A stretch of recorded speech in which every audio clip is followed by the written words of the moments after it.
Today I'm going to show you how to make a Flux Pavilion style bass line in Massive.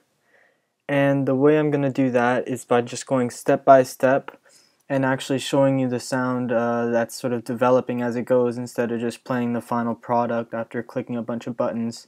And that way you'll actually be able to see what sort of changes really make the dominant, well, what sort of settings really make the dominant changes that affect the song. So if you're not familiar with bass canon, I'll just play a little portion of it here so that you can hear the sound that we're going to be trying to go for by the end. It'll be the lead after the drop. The bass canon, kick it.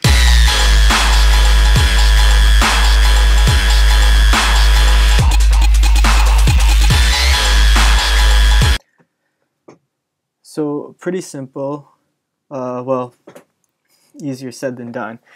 Not as simple as it sounds. We're going to start off with we're going to use all three oscillators. On the first one, we're going to set it up to just a square wave, and it's already in that wave table for square and saw. So if we go all the way to the left, we're on a square. And we're not going to have that amp all the way up. We'll just bring it right about there. So now that's just what we have right now. We'll bring this to a digigrain, number the second one. And we'll put the, let's bring this up so that you can hear. We're going to bring it all the way to the right there, and we're going to actually change this to bend. And that's sort of what the intensity will affect. And over here, I'm going to grab rough math number 1, and I'm going to change this. Let's make sure you can hear it first. I'm going to change this to about 2 o'clock on the amp and format here.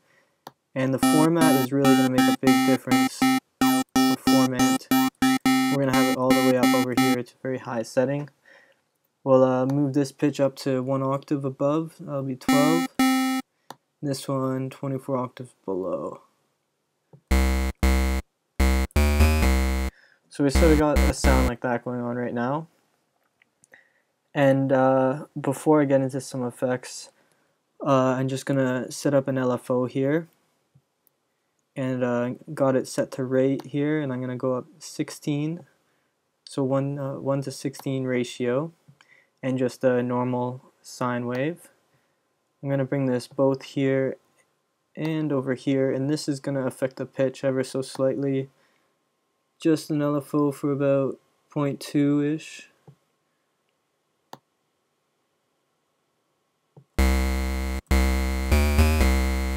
Alright, so next thing we're going to do is we're going to get the voices here, because we want to get a few more voices in there, and it's good to do that before we start changing other things, or else we'll end up having to fine tune things all over again. So that changes it quite a bit. Let's get our level with our ADSR here quite high to release a little bit. Okay, now for our effects, this is going to make quite a big difference here. I'm going to grab the classic tube, which is a distortion effect. Put it right about there. And now this one is an effect that you should get to know. It's the dimension expander. It really widens the sound, very, very useful.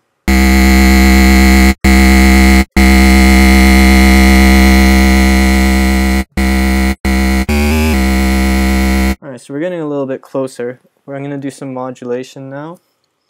I'm going to grab the pitch here, bring it up 12 for our modulation, for ring modulation first of all. We'll just have it affecting the third oscillator.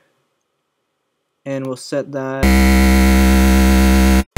there. Position on the second. We'll do about the same with that. That's just sort of a subtle sound. Now let's we want to make sure that everything is going into our first filter, so I'm just going to run all those up just so that we don't run into any problems with series versus parallel, not getting the right sound we want, not being able to figure it out.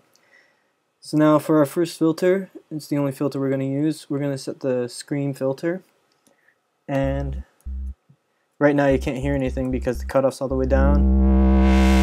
Bring that right about there. get the scream just a bit higher than that. And now the resonance will sort of make the difference here.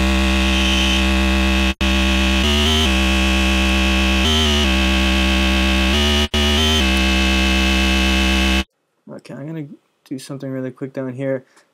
This will make it quite a bit louder and a bit more punchy.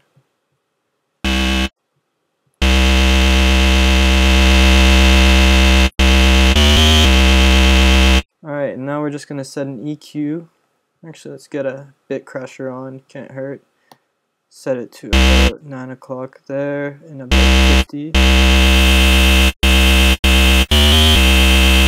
It's a bit too much.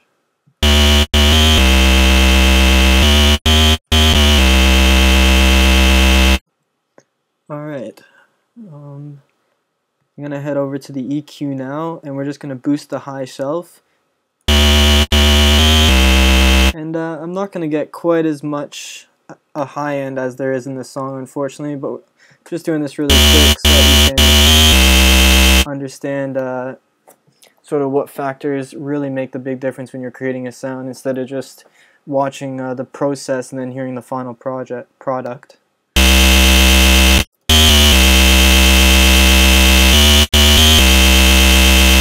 Boost the low shelf as well. Not too much.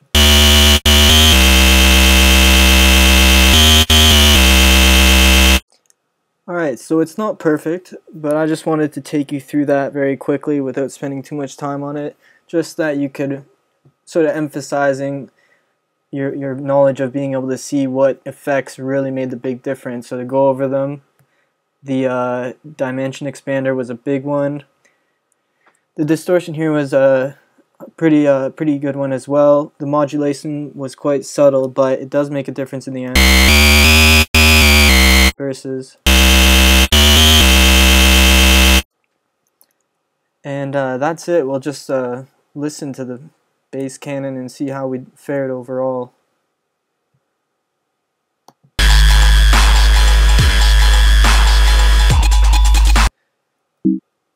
So we weren't too far off.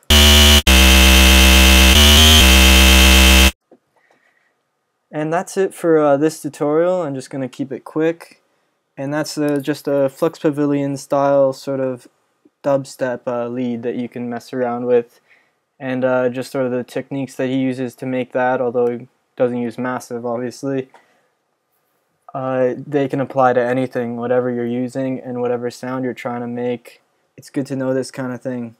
So stay tuned, and I'll see you next week with another update.